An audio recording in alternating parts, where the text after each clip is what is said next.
Poa, you may proceed when you're ready. Thank you, Your Honor. Thank you.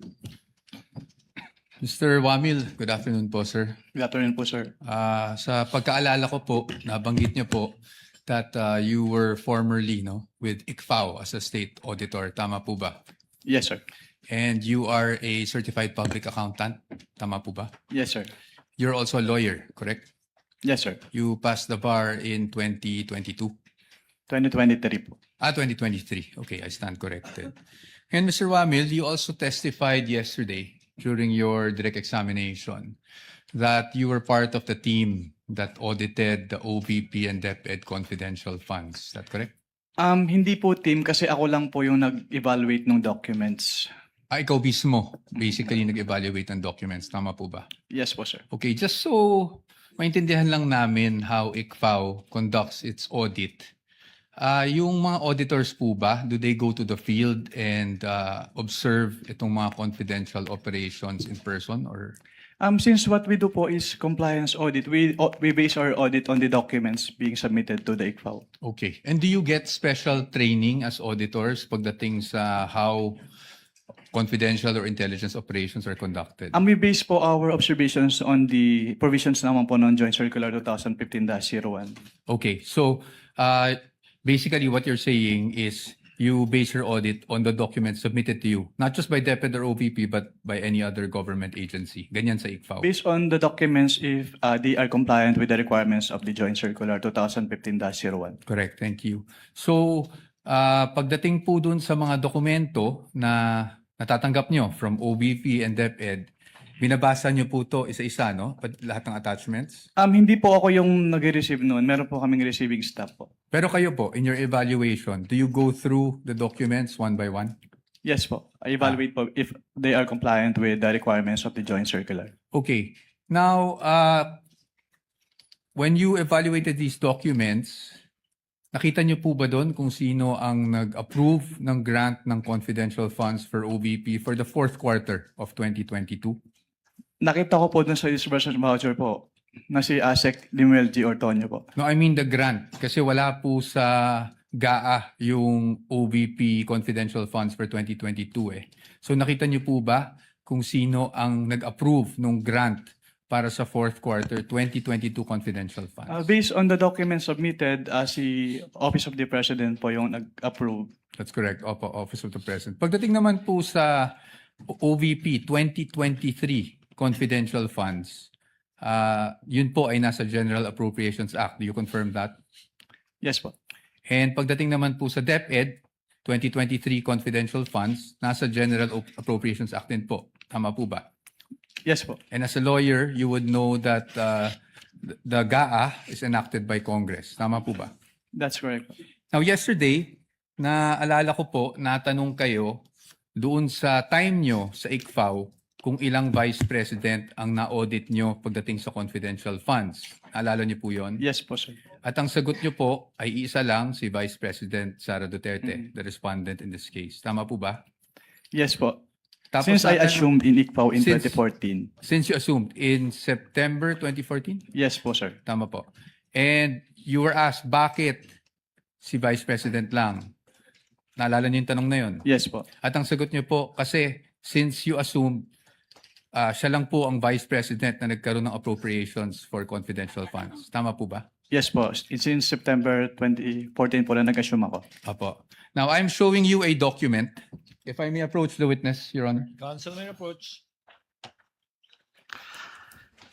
I am showing you a document Assisting entitled counsel from the Spec- prosecutors may also Oh, yes. approach should they so desire. I'm showing you a document, and this document is from the Department of Budget and Management, entitled Special Allotment Release Order, dated. Medyo malabo lang po yung document, no? December 22, 2014. Makita niyo po yan? At ang purpose po is to cover confidential activities for fiscal year 2014. You see that? Yes, sir. And nung December 22, 2014, nasa ICFAO na po kayo. Tama po ba? Anong period po yan, sir? We have a clear here po. Date of issue, December 22, 2014. Yes po, nasa ikaw na po. Tama po ba? Mm. At hindi po si Vice President Sara Duterte ang Vice President ng mga panahon na yun. Tama po ba? Yes po. Pero na-liquidate po ba yan? That's the question. That's the question to ICFAO actually because yun po yung, ang pinapakita ko lang sa inyo is nagkaroon po ng confidential funds. Ang Office of the Vice President noong 2014 issued December 22, 2014. Based on that document po, Meron. You Meron. confirm. But that's okay, no? Because maybe you were just not aware yesterday when you were asked the question. I just wanted to put that on record because marami na rin pong lumalabas sa social media na si Vice President Sara Duterte lang ang Vice President na nagkaroon ng confidential funds. But you confirm that, sir. Your Honors, just a manifestation, this has not been pre-marked. We just came upon this document yesterday after the statements were made. So upon the agreement made during pre-trial, we request that this be marked as exhibit for the defense D-1-167-DE. -OVP. Let it be so marked. Thank you, Your Honors. Provisional only, Your Honor. Yes, of course, subject to the objections of the prosecution when the time is Of course, appropriate. at the proper time. Thank you, Your Honor. And we will provide the prosecution with a copy as well. Kindly do May we know- that after, perhaps later on, after the trial, or now too, so that it can be made a subject matter of redirect should the counsel for the panel of prosecutors so malabo. desire. I can give you Photocopy. just a photo. We would like to manifest that this is just a printout, Your Honor, and a photocopy that we retrieved from the Office of the Vice President. Noted. Okay. Ito, bibigyan ba natin to? Hindi, okay, hindi na. Okay. Anyway, Mr. Witness, nung pinag-aaralan ko yung nature ng confidential funds, may mga issuances akong nakita aside from yung JC 2015-01 na parating yung nami-mention kahapon and today. And that is COA Circular 92-985. Yun po ba ay familiar sa inyo? can you repeat? I can give you a copy. Your Honor, I am giving the witness a copy of a document entitled Commission on Audit Circular Number 92-385 dated October 21, 1992. For the reference of the court, this was marked as Exhibit D-1-155. Naalala po ba ninyo yung document na yan or familiar po ba kayo sa document na yan? Witness is perusing the document, Your Honors. Noted. If assisting counsel would like to also from the prosecution.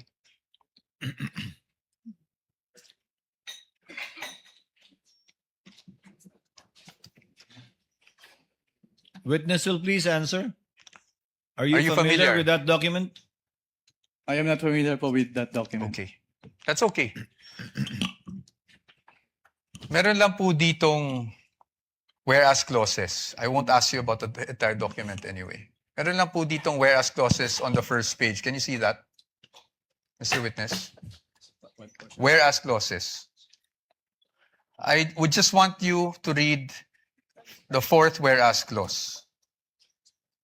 Ito pa. Ma'am, you want to come here so you'd have a better view. Just the fourth whereas clause. Can you please read that out loud for the record? Attorney Capunan, it's also flashed on the screen.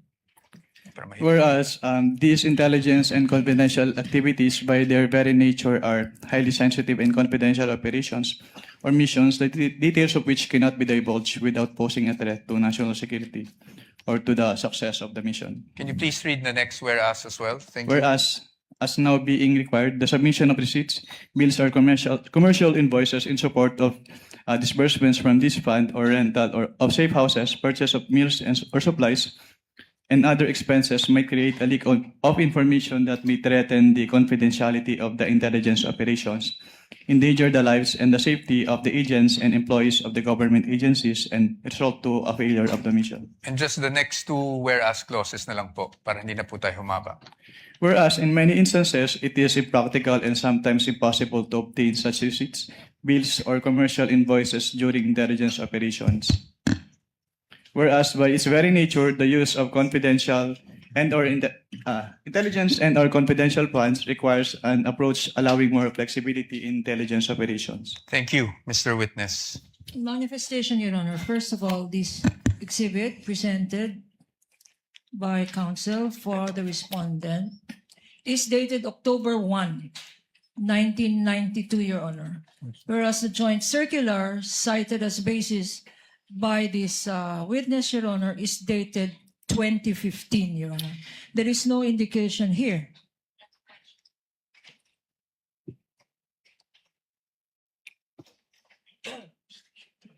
Okay. There is an indication here, Your Honor, that all issuances Joint circular. Repeating inconsistent clause. herewith are hereby amended or revoked accordingly. Similar provision, Your Honor, by way of manifestation. The joint circular. Can you see?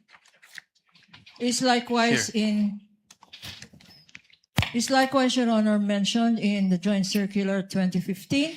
Observation for the record that 2015 supersedes this circular cited by counsel for respondent, which is dated 1992, Your Honor. For the record. Noted. Thank you, Your Honor. Proceed. But again, we'd like just a counter manifestation that the repealing clause under JC 2015-01 states, and I quote, all circulars, memoranda, rules, regulations, and other issuance inconsistent herewith are deemed repealed and superseded accordingly. So the repealing clause in 2015-1 did not specify COA Circular 92-8985. Precisely our point, Your Honor. Your Honor, please counter manifestation. Of course, Counsel. Counsel read the literal meaning, Your Honor, but the substantive meaning is all circulars are deemed repealed and superseded accordingly. His interpretation, my interpretation, but no interpretation needed, Your Honor. 9.0 is expressed. All are repealed and superseded accordingly. Manifestation is duly noted. Thank Your Counsel may Honor. proceed. Your Honor, the documents would speak for themselves, Exactly. and we will leave this to the Honorable Court as to not prolong the debate on this matter. Just again, just my last manifestation on this.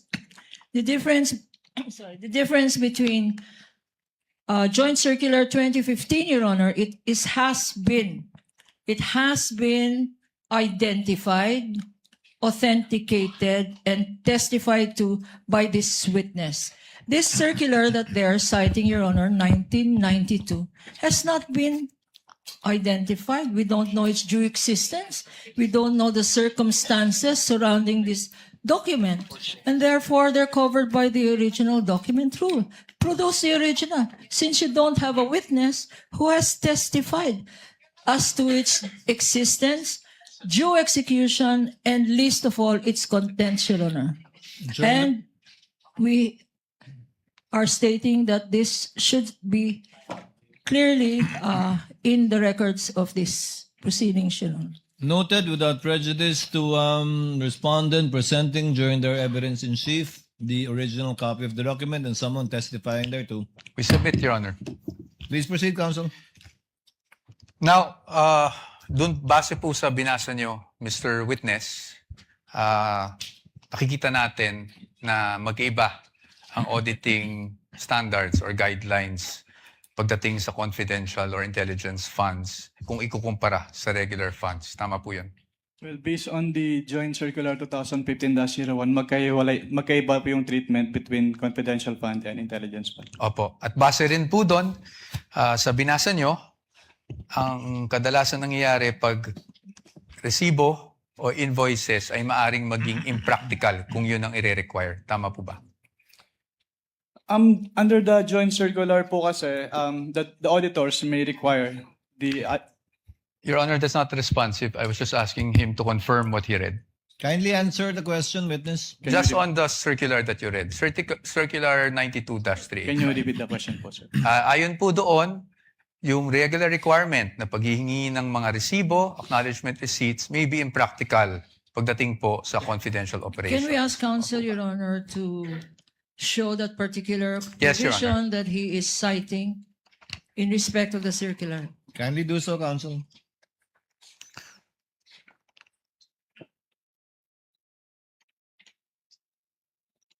Tama po ba? Ang sabi po dito ay during intelligence operations. Yes, tama po ba? As stated po dito, during intelligence operations. Okay. Thank you. Well, I'll accept that answer, Your Honor. Now, punta naman po tayo doon sa nature ng confidential operations. No? You would agree with me na pagdating po sa confidential operations, delikado po pag nagkakaroon ng leak of information. Tama po ba?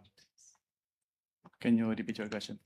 Delikado po kung magkaroon ng leak ng mga information na nakukuha patay sa isang confidential operation. Tama Given po the ba? classified nature of, Misleading, Your Honor. I'm think just the asking for I his think the opinion. Witness would have been able to answer. Witness may answer. given the classified nature Yes. of the confidential fund. Yes, thank you, Mr. Witness. In fact, you being a lawyer, you know that there are laws prohibiting the unauthorized disclosure of confidential information, correct? Can you repeat po? You being a lawyer, sir, you are aware that there are laws prohibiting the unauthorized disclosure of confidential information, correct? Can you state what specific laws po yung... Revised Penal Code under Article 229, for example, on the revelation of secrets. Yes po. Yes, Republic Act 3019, Section 3, Paragraph K, on divulging, unauthorized divulging of confidential information, correct? Yes po. And you being a public officer under 6713, alam niyo rin po na hindi po pwedeng basta-basta mag-disclose without the authority ng mga confidential information. Tama po ba? Yes po. Okay, so batay po dito, pinapahalagan po talaga ang confidentiality pagdating sa mga classified information na ito. Tama po ba? You would agree with me? Yes po. Yes. Now let's go to the joint circular that we have been mentioning since yesterday. No, ito pong joint circular number 2015-01. And I'm referring to the circular with which we have pre-marked as D-1-136 for the defense, Your Honors. And I think we will be flashing that on the screen as well. Ito naman po yung pag-usapan natin. I just wanted you, Mr. Witness, to give us the definition of confidential funds. Diyan po sa circular na yan, under, I think it's page 2, item 3.7. Can you please read it for the record? Under 3.7, confidential fund refers to the lump sum amount provided as such in the GAA for NGAs, in appropriation ordinances for LGUs, and in the COBs for GOCCs for their confidential expenses. Salamat po, Mr. Witness. At pagdating po, nabasa niyo po yung word na lump sum. Ibig po sabihin nito, buong halaga? Buong amount? As opposed to having line items for expense? Tama po ba? Lump sum. Yes Lump po. sum. Opo. At based on your experience, pag ang pinag-uusapan po natin ay confidential funds, pagdating po sa pag-disburse nito, cash po ba ito? In the form of cash?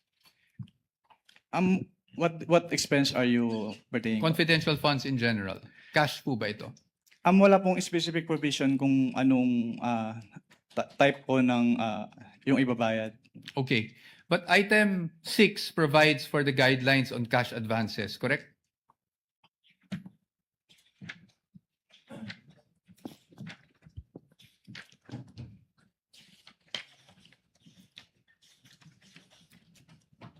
Based on this document po, yes po. Yes po. And I refer you now to item 6.1.2. Diyan po, sinasabi po ng provision na yan na ang maaari lang mag-avail ng cash advance pagdating sa confidential funds ay ang isang designated bonded special disbursing officer or SDO, or kung wala mang ganong designated SDO ay ang head of agency, correct? Yes po. At kanina po, sabi nyo, binasa nyo bawat pahina noong mga sinabmite sa inyo ng DepEd at OVP for their liquidation reports. Tama po ba? Yes po. At you would be aware na ang STO po para po sa OVP ay si Ms. Gina Acosta. Tama po ba? Based on the documents submitted, yes po. Yes, thank you. At pagdating naman po sa DepEd, Mr. Witness, ang SDO po ay si Mr. Edward Fajarda. Tama po ba? Based on the documents submitted po, yes po. Yes. So based on that, tama rin po ba na sila ang maging payees ng mga cheque na inilabas ng DepEd para sa cash advance? Yes po. Tama po. At sila, tama rin po na silang nag-encash ng mga cheque dahil silang payee. Tama Yes po. Yes po. Yes. So they complied with 6.1.2, correct? What do you mean complied po? Complied with the requirements of 6.1.2 na ang SDO po ang kumuha ng cash advance at siya po nag-encash ng cheque. Your Honor, please misleading. That's not the only requirement in 6.1.1. 6.1.2, Your Honor. There are other requirements here. Can counsel be specific? I'm just asking, Because- Your Honor. This is a blanket, he is saying, and so therefore, there is compliance here. I'm In asking. particular. Thank you. I appreciate po What does the. counsel for respondents say? I appreciate naman po the objection of the good counsel. So I will be more specific. Tama po, nag-comply po na ang SDO ang payee sa cheque at ang SDO po ang nag-encash. Yun lang po. Just on that part.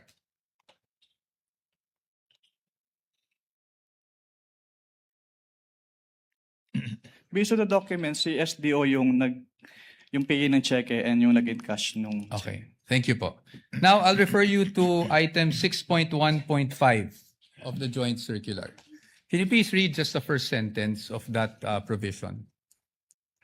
cash advances shall be limited to the requirements for 3 months. Thank you, Mr. Witness. So tama po bang pagkakaintindi ko na para sa cash advance at any one time, ang maximum na pwede mo lang ma-cash advance ay yung requirements mo para sa 3 buwan ng confidential operations. Tama Based po ba? on this provision po, yes. Tama po. At 3 buwan po is equivalent to 1/4 of a year. Tama po ba? Yes po. Okay. Now, base po dyan sa provision na yan, nakasulat na ang maximum amount ay para sa 3 buwan. Pero meron po bang provision dyan na nagbabawal na gamitin ito in perhaps 60 days? Wala po. Meron po bang nagbabawal na gamitin ito in 11 days? Wala din po. Kaya hindi po namin sinama sa findings namin yung 11 days na disbursement. It's just a statement of fact po on the AOM. Thank you for confirming that, Mr. Yung expenses ay ni-record upon incurrence, not upon payment.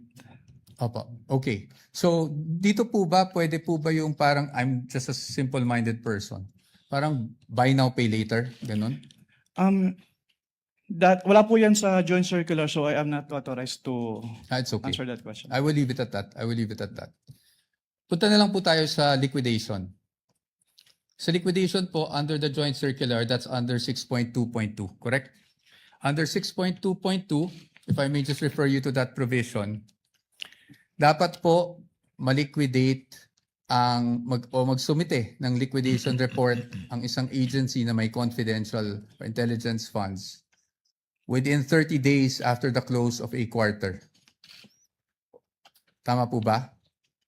Tatlo po yung nakalagay dito, hindi lang po the 30 days after every quarter. Sige po, please enumerate for us. Under 6.2.2 of the joint circular, all cash advances for CF and IF shall be liquidated within 30 days after every quarter or from the approved target date of completion of the project or activity or after the cash advance had been fully utilized, whichever comes first in accordance with the procedures as stated po. Okay, thank you po. Ngayon po, papakita ko po sa inyo yung liquidation report na isinumite ng OVP for their 4th quarter confidential funds 2022. Maybe this time we could just ask our assisting counsel, Your Honor, to hand the document. Assisting counsel for the other side may also Prosecution. approach. Maaari niyo po bang matukoy kung anong date po na-receive ng COA ICFAO itong liquidation report ng OVP? Based on the transmittal letter po, January 17, 2023. January Maybe 17. no, Your Honor, for our understanding, what exhibit number? Sorry. counsel Thank you for referring to? reminding me, Your Honor. You're welcome. This is Exhibit D-1-4-O rather ng liquidation report. Based on this document po, yes po. Yes po. And kung mapapansin niyo po, doon po sa transmittal, meron pong isang checklist. Tama po ba? Yes, sir. And I will refer you now to item 6.2.2.3 of the joint circular.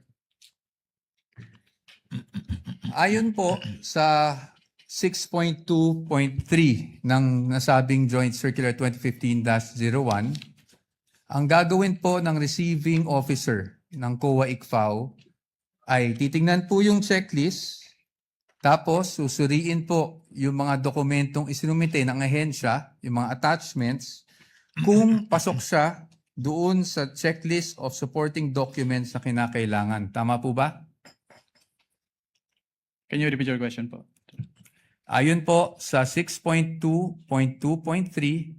ang receiving officer ng COA ICFAO ay titingnan yung checklist and then titingnan din, susuriin yung mga naka-attach na dokumento kung compliant siya dun sa checklist. Tama po ba? Yes po, based on the joint circular.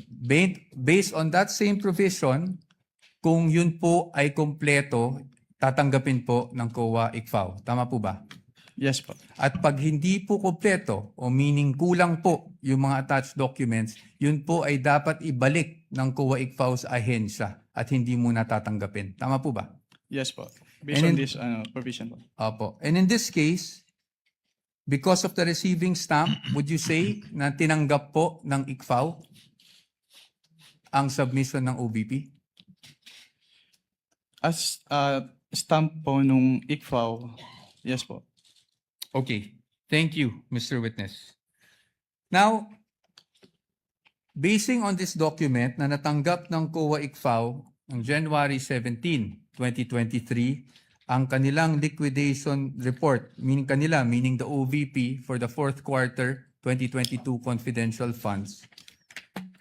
It took more or less 8 months for COA to issue its official finding. Tama po ba? Yes po. I am showing you a copy of the AOMs that you issued and that were also presented yesterday. May we know the exhibit number, sir? Yes, Your Honor. I will get to that. Ready mo na yung mga next documents. Are you showing the one for the OVP or the DepEd? counsel? OVP, Your Honor. OVP, that would be... This is D-1-103-OVP, Your Honor, for the first AOM issued on September 14, 2023. That's the counterpart of P-1-12-A. And isunod ko na po yung pangalawang AOM na na-issue on October 3, 2023. This is D-1-104-OVP for the defense. Which is P-1-12-B for the prosecution. Opo. Thank you.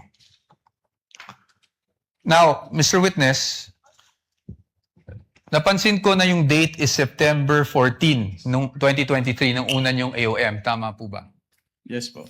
And that was actually just a few days after the budget hearing of COA held August 24, 2023, kung saan may mga legislators that,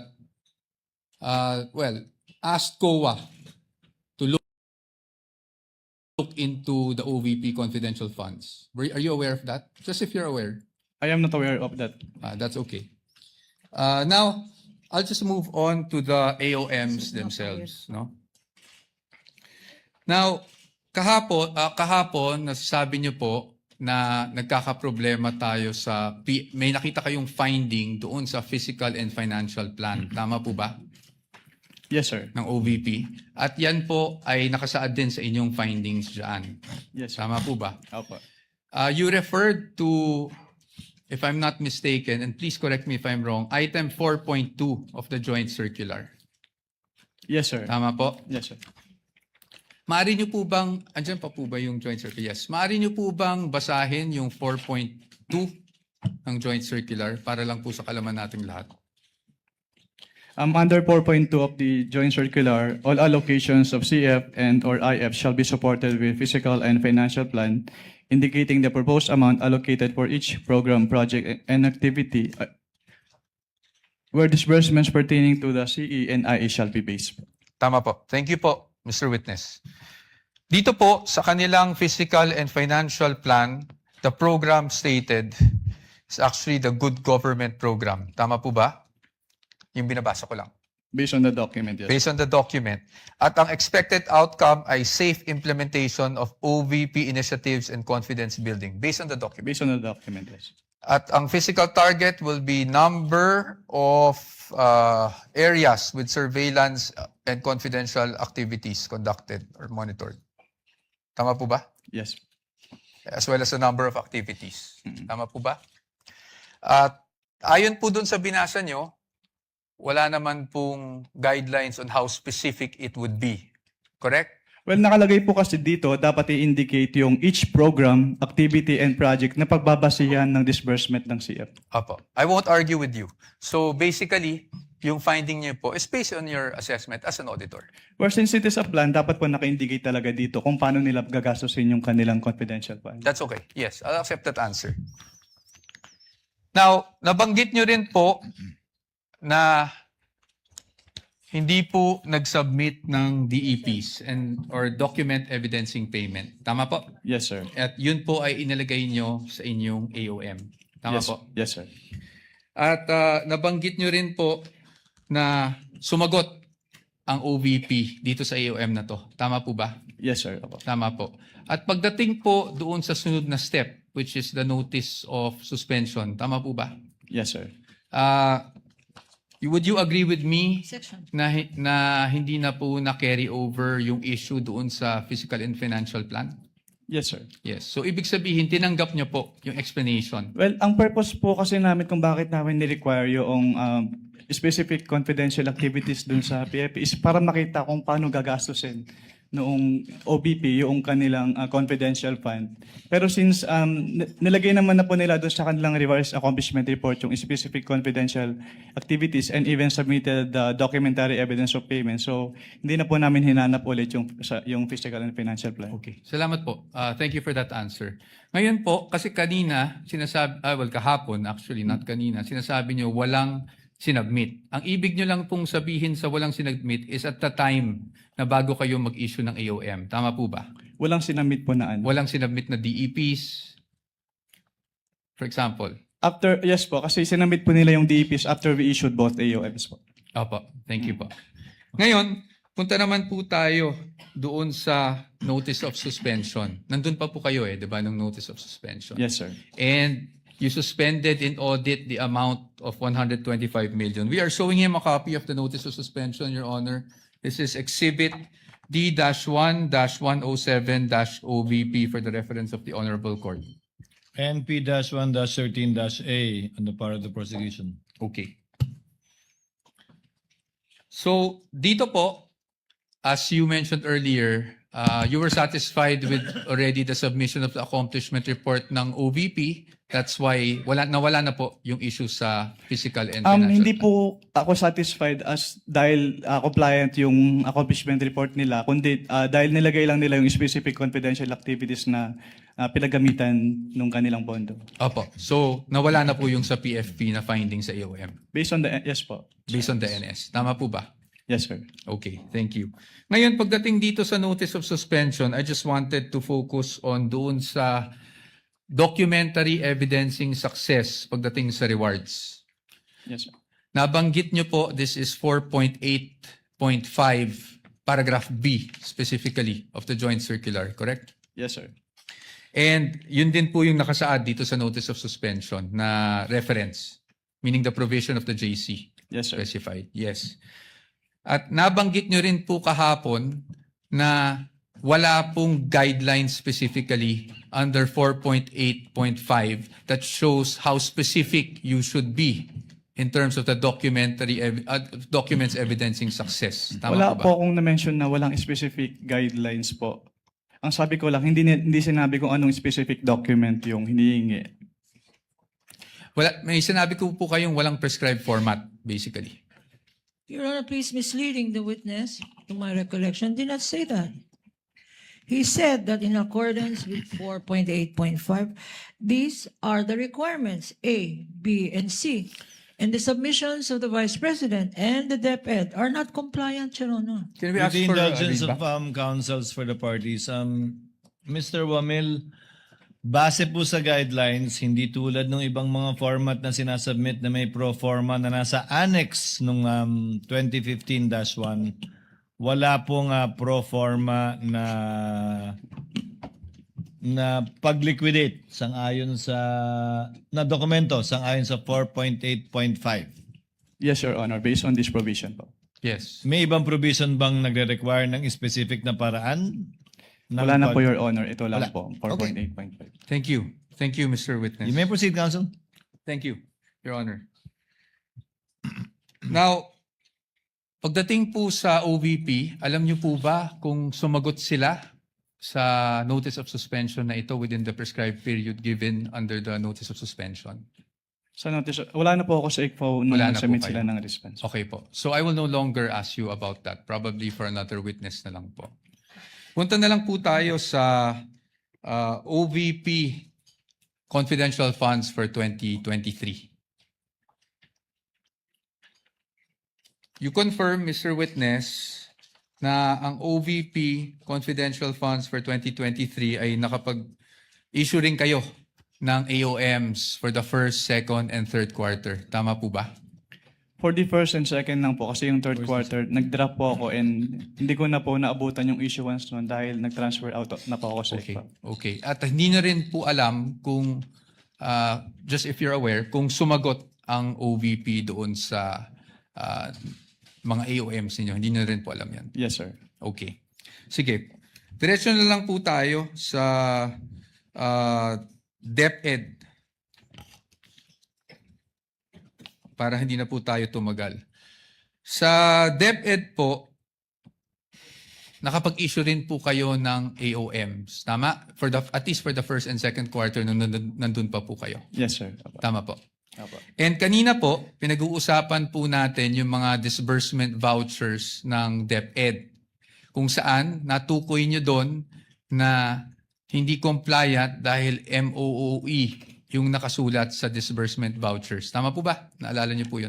Sinagot ko lang po yung tanong ni Attorney Lorna kanina. At ang tanong nyo, ang sagot nyo po, natatandaan nyo po ba yung sagot nyo? Ay MOOE siya at hindi confidential funds. Yes po.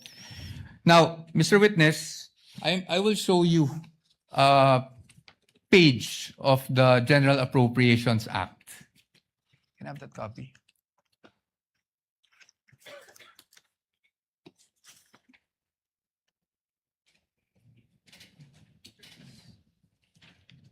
And for reference, Your Honors, this is Exhibit D-1-14-DE, Your Honors. And D-1-42-DE for the defense. Counsel may approach the witness as well as counsel for the panel of prosecutors. Ito lang man. Titignan ko. So, dito po sa page 376, volume 118, number 52, General Appropriations Act FY 2023, klarong-klaro po na ang confidential, intelligence, and extraordinary expenses is under maintenance and other operating expenses, which is the MOOE. Pero if I may clarify lang po kasi, Yes po. yung MOOE kasi is very broad.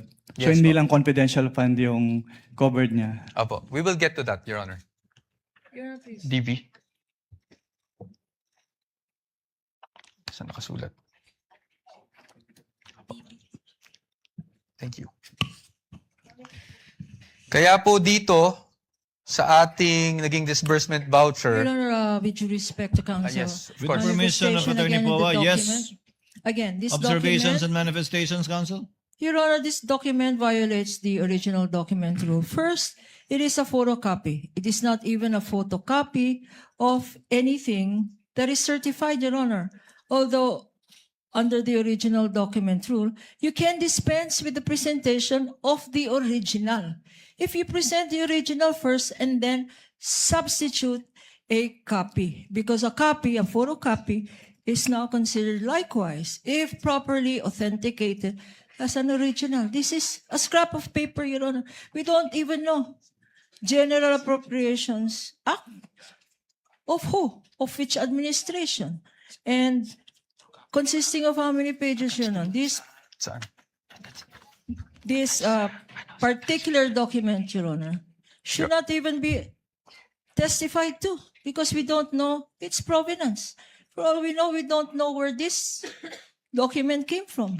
Your Honors, may I We comment? object, therefore, to this document. Maybe Your comment? Honor. What is the comment of Attorney Poa? Your Honors, the copy we are showing is actually a certified true copy of the Commission on Audit, certified by Davin E. Bakay. Your Honors. Certified true copy of the part of the GA? Yes, Your Honors. Anyway, Counsel, we will be ruling on the admissibility of these documents when the formal offer is made after the presentation of evidence in chief by the respondents. We submit, Your Honor, but as another observation, Your Honor, we are aware, I think counsel is aware, that if you produce and you ask questions on a portion of a document, then you are compelled to produce the whole document, Your Honor. We want this on file. Produce the whole GAA. For all we know, Your Honor, there may be provisions in that GAA. Exhibit D-1-58-DE. Nakasulat po na MOOE, replenishment of cash advance under maintenance and other operating expenses authorized under page 376 of RA number 11936, which is precisely the page of the GAA. Pero marami po kasing nakalagay na expense items under MOOE in this page po. Okay, we will accept that answer, Mr. Witness. Now, Mr. Witness, pagdating po sa DepEd confidential funds, as you mentioned, you issued the first two AOMs. Since you're an auditor, ano po ang ibig sabihin ng credit notice para sa isang auditor? Kapag sinabing credit notice, yung document submitted ay already passed in audit na po. Opo, pass in audit, meaning allowed? Yes po. Allowed in But subject to the reopening of the audit later Opo. on po. Okay. Thank you, Mr. Witness. Ngayon, Mr. Witness, since hanggang doon lang naman, no, yung naging saklaw talaga ng inyong service, I don't want to prolong this any longer. Gusto ko lang makita, based on your findings, AOM, di ba? Tapos yung notice of suspension para sa OVP and the AOMs for DepEd. These are preliminary findings, correct? Yes po, kasi nire-require pa naman sa agency na mag-justify yung findings and submit the documents being sought po dun sa... Opo. At based po dito sa findings ninyo, wala namang pong expressly nakasulat na may misappropriation at this point.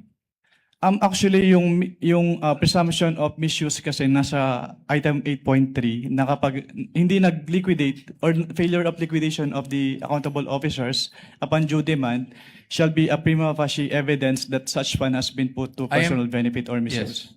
But I am just asking for the response na meron po bang expressly nakasulat sa mga findings ninyo? Ask and answer, Your Honor. It is in That is a 8.3. presumption po. So hindi Opo. kailangan isabihin. May expressly po ba na nakasulat na may ni isang kusing na napunta sa bulsa ng Vice Presidente? Ask and answer, Your Honor. This, wait, don't answer. Uy. That question, Your Honor, has been asked and answered. We ask for Sustain- ruling, Your Honor. Sustained counsel, I think where you're getting at, modify your question. You can get it. Okay. So, basically po, ang findings nyo ay preliminary lamang. Wala pong any conclusive finding pa as to any misappropriation. Yun lang po ang tanong ko. Ang sabi kasi sa circular, upon failure to liquidate, No, meron I ng am presumption. Your Honor, Ask and answer, Your Honor. No, You the already witness- said, asking if it's... The witness is not responsive. Kindly respond. I think the question is quite simple, Yun lang naman Mr. po. Wamil. Preliminary pa lang. So wala pang any conclusive finding as to any misappropriation. Yun na lang po. Para lang po masagot nyo na ng diretso. Hindi naman po kasi kailangang i-state dun sa findings. Again, Your Honor, non-responsive. Let the presiding officer be the one to do it, or try to do it. Kapag ka nag-issue po kayo ng AOM, Audit Observation Memorandum, failure to liquidate na po ba yun? O may mga observation pa lang kayo? Kailan masasabing may failure to liquidate na? No? Pag may notice of disallowance na, notice of suspension, o AOM pa lang? Nakalagay po kasi sa Joint Circular, Your Honor, under 8.3, failure to liquidate by the accountable officer upon due demand shall be a prima facie evidence. Opo, again, Mr. Wamila, yung pag-issue nyo po ba ng AOM, pasok na sa failure to liquidate upon due demand o hindi pa po? Hindi pa po sa AOM, Your Honor. Kasi wala pong due demand sa AOM. Yes po. At may sasabi mo rin bang wala pang failure to liquidate? O meron na? Pag sa AOM po wala, pero pag sa NS po, since meron ng first issuance which is considered as demand, so meron na po sa NS. So, As per AOM siya. wala pa. Pag NS, meron ng demand at Opo. meron ng failure to liquidate. Opo, since sa AOM po, nire-require na silang i-justify and i-submit yung mga documents na hindi nila na-submit. Pero sa AOM, wala pa nga ganun. Yes po, Your Honor. Okay. Counsel, your witness. Thank you. And lastly, gusto ko lang to ma-clarify. Of course, the witness was a state auditor of the ICFAO. So, recommendatory lang po ang function ninyo. Hindi po kayo nagde-decide pagdating sa, lalong-lalo na pagdating sa notice of disallowance. Tama po ba? Yes po. It's the function of the commission proper. Thank you. Thank you, Mr. Wamil, Attorney Wamil. I thank you for your patience. That is all for this witness, Your Honor. Thank unless you, there's anything else. counsel for respondent. Redirect, if any, counsel for the panel of prosecutors. Yes, Your Honor, with your permission. Counsel may Few proceed with her questions redirect. on the redirect. Mr. Witness, tinanong sa'yo ng counsel for the respondent kung meron kang special training para mag-audit ng confidential funds. Kailangan ba ng special training para mag-audit ng confidential funds? No, ma'am. Hindi. Hindi po. Okay. At ang basehan mo, sinabi mo, when you answered is, ang basehan mo ay itong joint circular. Yes. Okay. Now,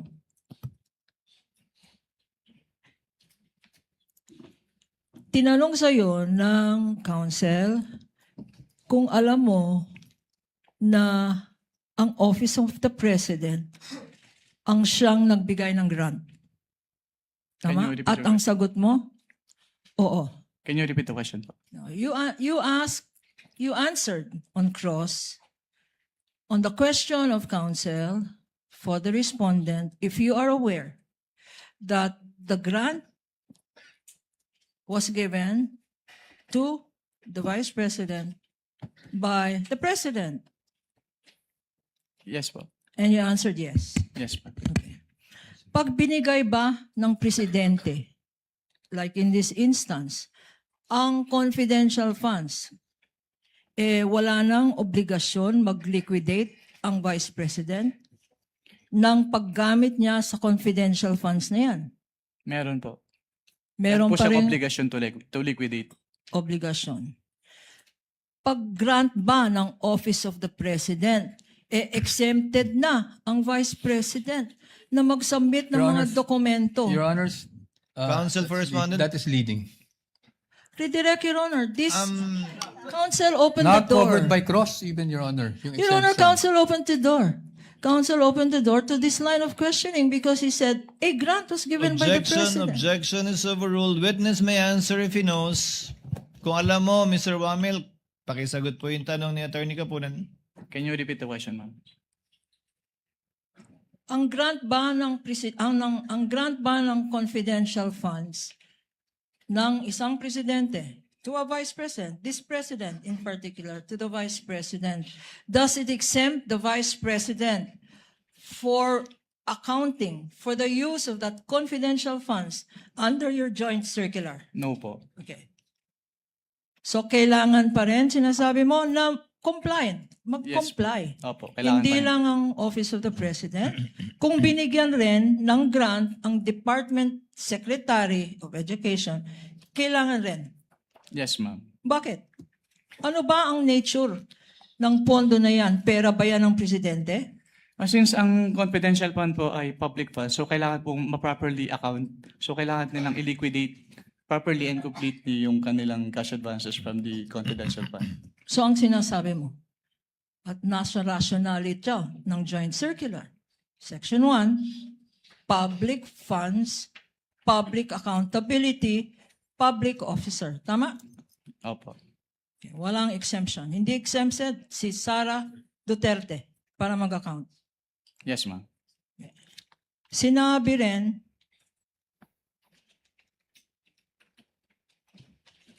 Counsel for the Vice President also said, the Vice President also said, tinanong ka tungkol sa ano ba yung accrual method of accounting.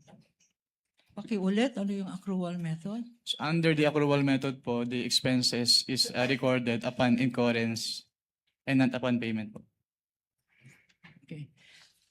Allowed ba itong accrual method of accounting sa pag-evaluate ng confidential funds? No, ma'am, kasi kailangan po talagang binayaran yung expenses po. Okay. So hindi pwedeng accrual, parang lista. Opo, Tama? hindi po pwedeng lista. Hindi pwedeng lista-lista. Kung binayaran, dapat cash out. Yes, ma'am. Tama? At Opo. kung cash out, dapat may resibo. Tama? Yes, ma'am. Opo. So, hindi pwede ang accrual. Mr. Witness, okay, tinanong rin sa'yo, itong utilization of confidential funds. Nakalagay, utilization of confidential funds. Tinanong sa'yo ng counsel, hindi ba dapat confidential rin? Do not divulge information on the use of confidential funds. Tama ba ang interpretation ng counsel for the respondent? Hindi Your po. Honor, that was not my interpretation. I was merely asking based on the memo, the COA circular that he read, Your Honor. Okay. Just that, just on that matter. Okay, Noted. based- Witness may answer. Can you repeat the question, ma'am? Ang tanong, okay, sabi ng counsel, confidential funds yan. Bawal ang mag-reveal ng confidential information, citing certain provision in the revised penal code, certain guidelines, which we haven't seen. Pag confidential funds ba, lahat ng information na hinihingi sa inyo, kagaya ng sang ginastos, yung milyon-milyon na yan sa medicine, oy, bawal yan. Confidential yan. Pwede ba yun, Mr. Witness? Hindi po. Since ang confidential fund po ay public fund, so dapat po ay properly accounted po ito. And since ang involved po ay confidential fund, so it must follow the strict accounting and auditing guidelines po to prevent misuse. Confidential ba yung, uy, bawal mo sabihin, sang grocery binili. As an Yung answered, Your pagkain na Honor. yan. As an answered. Asked and answered. Food, Your Honor. And As all an the answer, items Your there. Lahat ng items na sinabi natin. Food, medicine, As an transport. answered, Your Honor. I asked for a ruling. Your Honor, please, I only asked for the medicine. I know I'm itemizing because Asked and answered previously, counsel. Counsel for respondent is correct. Okay. Kindly move on to the next point. now, sinabi sa'yo na dapat, since this is accountable, strict, sinabi mo na ang pagka-interpret ng joint circular na yan, nandito sa dapat strict, no? Yes, ma'am. Because public funds ito. Opo. Pag sinabi bang strict interpretation, and I will quote, strict accounting, the utilization of such funds is generally confidential and classified by nature, which requires not only strong internal controls. Tama? Yes po. Nakita ba natin sa mga dokumento na sinubmit ng Presidente, ng Vice President, at ng Secretary of DepEd, nakita ba natin yung mga internal controls? Hindi po. Bakit? Kasi Your since Honor, may mga... the witness is incompetent to answer because he only based his audit on the documents provided. He has no knowledge on the internal controls of the Department of Education or the Office of Vice President, Your Honor. Your Honor, internal If the witness controls. knows based on his observation of the documents submitted to him only insofar as that is concerned, Mr. Wamel, you may answer. Since based on the documents po, may mga deficiencies pa rin po na noted. So, it can be inferred na hindi strong yung kanilang internal control. Okay. Ano mga deficiencies na na-notice mo? Yung kanilang mga documents, some of the documents ay hindi compliant dun sa requirements ng Joint Circular 2015-01. Acknowledgement receipts na walang Management dates? receipts, yes po, walang date. Yung iba nakadate ng 2023 even if the period covered ay 2022. Liquidating documents para sa submitted 2023 para sa period 2022. May internal control ba yan? Actually, yung nasubmit naman po nila on time yung kanilang liquidation report. Mga acknowledgement receipts na walang signatures. Yes, ma'am.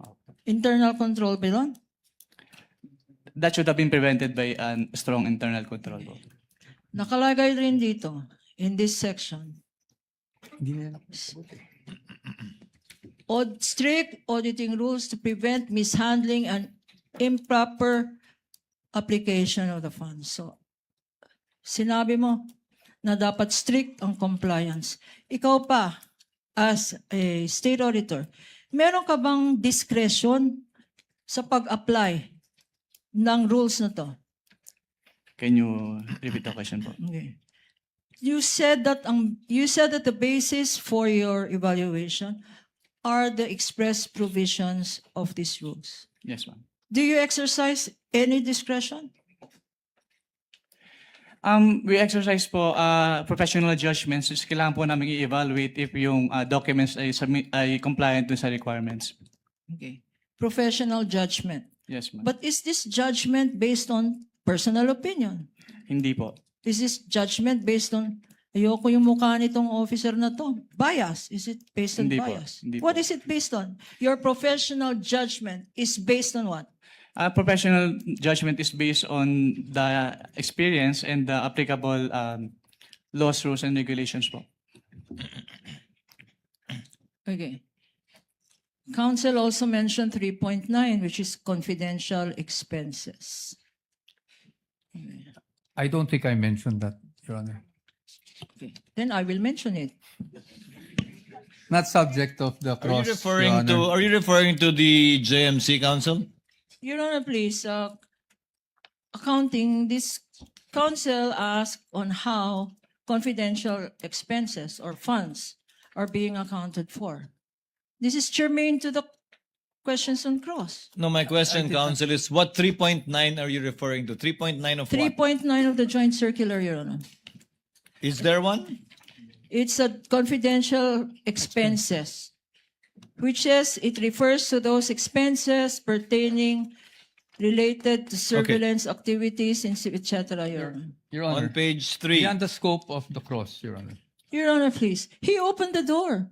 He says what door did I confidential open, funds. He says confidential funds do not disclose information. Your Honor, please, we have to put a limit to at least, apply what is in the rules of court suppletorily, Your Honor. Subject to the discretion of the court, the redirect and cover matters not covered by the cross. The same is true with your recross counsel later on. We submit, Your Honor. It's, Counsel may proceed with her question. Witness may answer. okay. In confidential expenses 3.9, nakalagay dito, in your evaluation of confidential or liquidation of confidential funds or confidential expenses, nakalagay dito, are intended to support the mandate or operations of the agency, Mr. Witness. Yes, ma'am. Okay, nasa mandato ba ng Office ng Vice President ang magkaroon ng confidential funds? Calls for an opinion, Your Honor, that the witness is not qualified to answer. It's competent, Your Honor. He knows what are allowed, for an what are opinion, not Your allowed. Honor.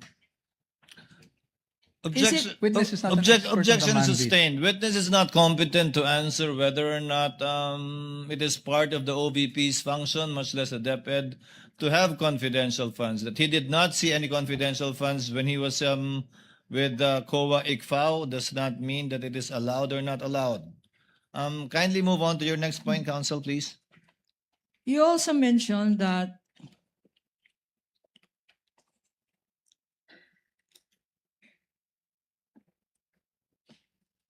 you were asked about 4.2, correct?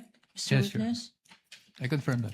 And in 4.2, it says there shall be supported with physical and financial plan, indicating the proposed amount allocated for each program, activity, and project. Yes, ma'am. Okay. Ito ba ang sinabi ng council pinakita naman sa iyo yung dokumento. Bakit hindi mo why are you saying that there is no indication of what these projects are, what the disbursements pertain to, and what the confidential expense is based on? Why did you say that there is no? Dahil hindi po naka-indicate dun sa kanilang physical and financial plan yung specific confidential activities. Hindi pa pwede ang substantial compliance dyan? Kasi ang requirement po ng joint circular ay strict compliance. Strict, hindi substantial. Okay. Yes, ma'am. Now, in 4.8.5,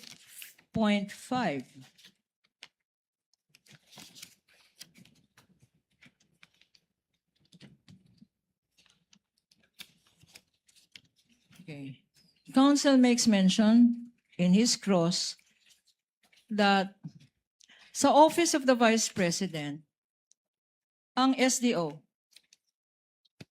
Senior Disbursing Officer, Special, SDO IC Acosta, tama? Sa OBP, yes, ma'am. Okay. At sa DepEd, ang SDO IC Fajarda, tama? Yes, ma'am. At tama daw, sabi ng council na tama lang talaga na sila yung payees, Yes, ma'am. implying na silang tumanggap. Yes, ma'am. Implying na, ito ba, pag silang tumanggap, sila lang nakakaalam? Hindi po. Hindi. Opo. Kasi based on Bakit? the joint circular, si head of the agency po yung may responsibility to oversee the agency-wide use of the confidential fund and to ensure compliance with the requirements of the joint circular.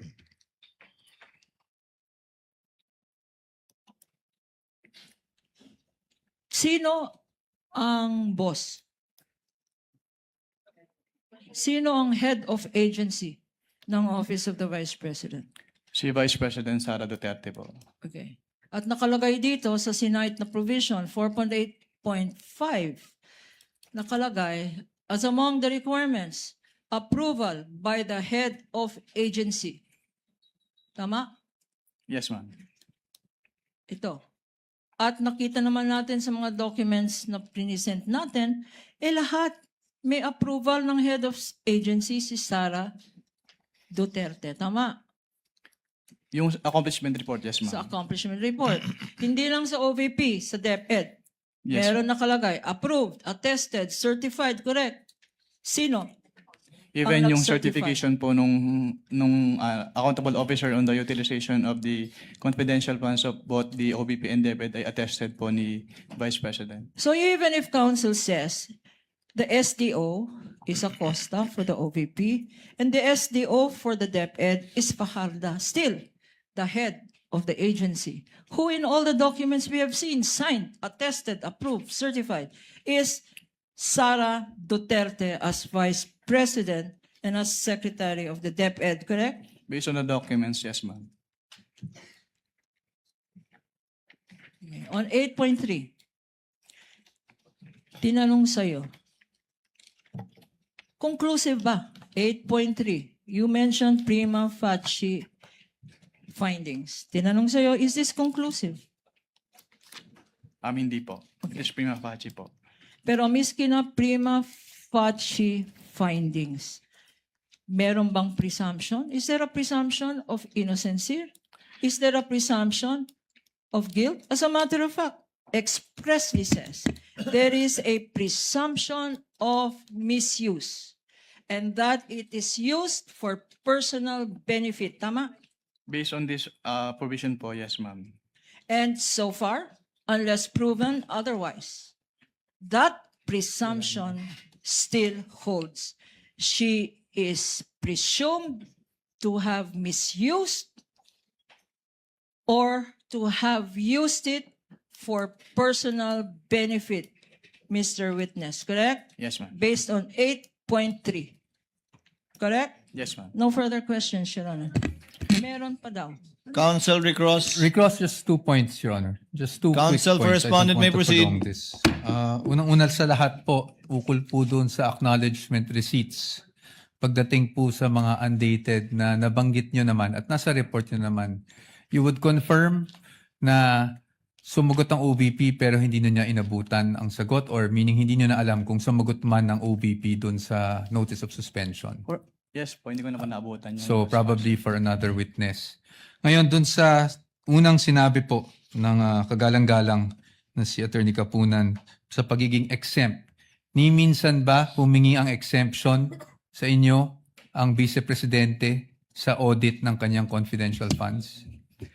Ang humingi po ng, actually, meron nag-request po na kung pwedeng audit query na lang Opo. yung i-issue instead of Opo. AOM. So, But hindi parang po exception exemption. po yun dun sa provision ng Joint Circular na AOM yung i-issue.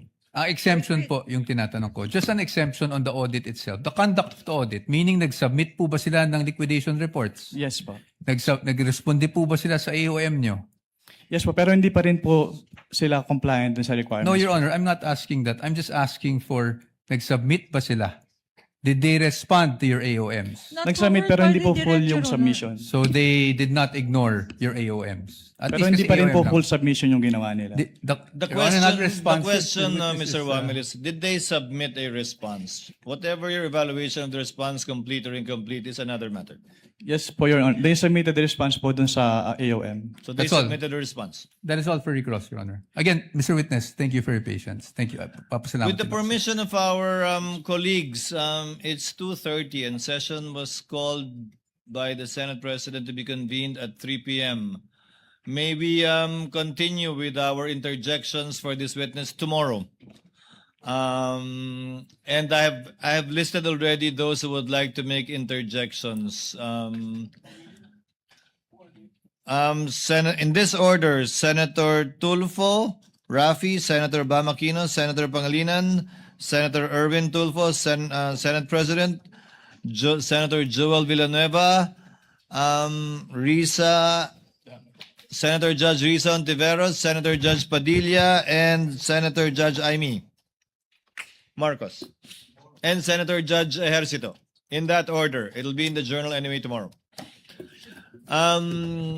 Your Honor, please, before any other announcements, can we ask that the witness be excused?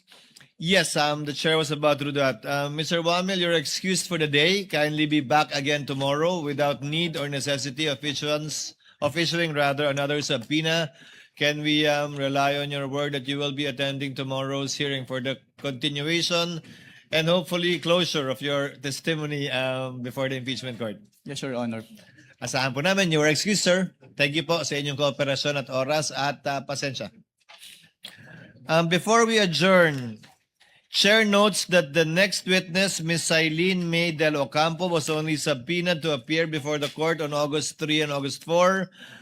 The clerk is thereby directed to issue and the Sergeant at Arms to serve a subpoena for the appearance of Ms. Eileen May Del Ocampo of the COA ICFAO, which subpoena shall remain valid from August 5, 2026 until August 11, 2026. With respect to Marivic Pareja, who was subpoenaed for August 4 and 5, the issuance of subpoena will depend on the chair's ruling on the motion for judicial notice of the prosecution, which the chair will rule upon after hearing the respondent orally or through a written manifestation or motion regarding this matter tomorrow before we adjourn.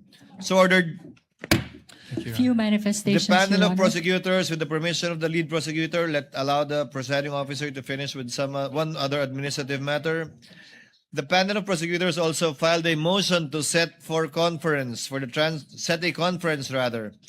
transfer of exhibit markings to be set at 4 p.m. on Wednesday, tomorrow, August 5, 2026, for the transfer of markings from copies previously marked during the pre-trial order. Given that this is administrative in nature, the request and the motion is granted. The counsel for respondent is directed, as well as counsel for the panel of prosecutors, to assign lawyers for this change of markings to be conducted again, for the record, at 4 p.m. of Wednesday, August 5, 2026. That is tomorrow. Your Honor, Yes, what may I is be recognized, Your Honor? Good afternoon. before the lead counsel for the respondent, I think the lead prosecutor earlier asked for recognition. What is the pleasure of the Honorable Luis Trom? First of all, Your Honor, we just want to acknowledge your pronouncement earlier about the setting of the transfer of marking of exhibits that will be on August 5, 4 p.m. Tomorrow. This pertains particularly to Exhibit P4-3 and series through P4-35B. Second, Your Honor, we also acknowledge the pronouncement of the impeachment court relative to the oral or written comment of the defense to the earlier motion of the prosecution that was filed on August 3.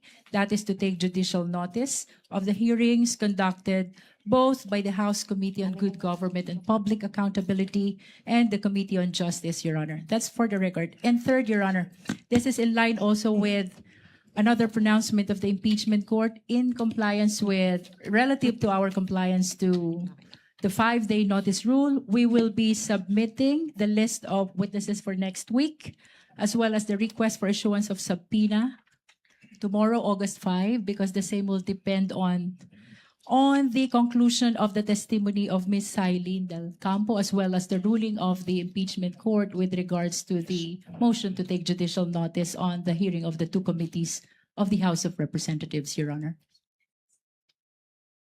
That's all? Yes, Your Honor. Duly noted. What is the pleasure of the lead counsel of the respondent? Thank you, Your Honor. First, with respect to the motion to set conference for the transfer of exhibit markings, I just note that under paragraph 3 on page 2 of this motion, the prosecution is also requesting for the portion of Arturo Las Cañas affidavit, paragraphs 270, 270 paragraph B, and 270 paragraph D, to be also marked. Now, I would just like to put on record that we're objecting even to the marking of this particular exhibit, consistent with the ruling of this court when we objected to the reading session of the NBI Director Melvin Matibag when he testified and was cross-examined by Defense Counsel Attorney Mark Vinluan. So we object to the marking of this portion of Arturo Las Cañas affidavit. As of this point, no witness has yet testified on this affidavit, and it is on record, if we review the record of the court, that that supposed affidavit was unnotarized and was not signed by anybody, let alone identified by any competent witness. And also, Your Honor, the motion is to set conference for the transfer of exhibit markings. Now, this presupposes that there has already been a marking on the original document. Now, if there's no competent witness who has identified the affidavit of Las Cañas, then there is no reason for a supposed transfer of exhibit markings. We object. We object to item number 3 of this motion. We will not agree. And if the presiding court, if the presiding officer will rule to allow even the pre-marking or the marking of this item under this motion, then we would like to have our objection, continuing objection to the allowance of even the marking of this particular exhibit put on record, Your Honor. Thank you. May we respond, Your Honor? To afford the court some time to rule on the matter, let the marking and pre-markings proceed tomorrow without prejudice to a ruling of the chair with finality in open court with respect to the objection raised by the counsel for the lead counsel rather for the prosecutor at the appropriate time, most likely tomorrow also. No, probably on Monday, counsel, before we finally act on it after the marking and pre-marking to be done tomorrow. Again, that is without prejudice to noting the continuing objection of the counsel for the respondent on the matter. In any way, we will be finally ruling on the admissibility of these documentary pieces of evidence once formal offer is made. We will do that, Your Honor. Thank you. Thank you, counsel. If there are no other matters to be taken up, again, with the permission of my colleagues, fellow senator judges, let their interjections be done tomorrow when we resume at 10 p.m. We will be convening at 3:30 per the advice of our Senate President this afternoon.